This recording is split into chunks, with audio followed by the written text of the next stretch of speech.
Ya, terima kasih Anda masih bersama kami di seputar Aceh. Pemirsa, Panglima Angkatan Bersenjata di Raja Brunei, Yang Mulia Mayor Jenderal Pangeran Dato Sri Pahlawan Aminan bin Pangeran Haji Mahmud, Kamis siang tadi menyambangi Provinsi Aceh. Kehadiran Panglima Brunei tersebut untuk menyerahkan bantuan pohon kurma yang akan ditanam di Aceh Jaya.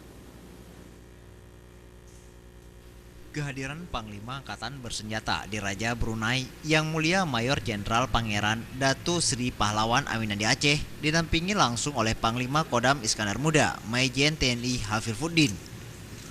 Kehadiran Panglima Negara Brunei tersebut untuk menyerahkan bantuan dari Sultan Brunei Darussalam Hasanul Bolkiah untuk pemerintah Aceh. Selain menyerahkan bantuan tersebut, Panglima juga menyempatkan diri untuk melaksanakan ibadah salat zuhur berjamaah di Masjid Raya Baitur Rahman, Banda Aceh. Usai meninjau pembangunan Masjid Kebanggaan Masyarakat Aceh, Panglima Tentara Brunei menyebutkan ia merasa takjub dengan kemajuan Provinsi Aceh pasca musibah tsunami 2004 silam.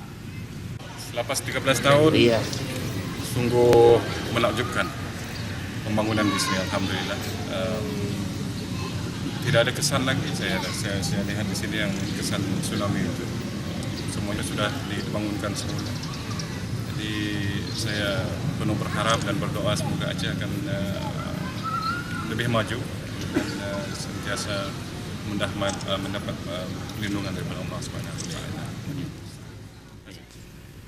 Tim Liputan Aceh TV.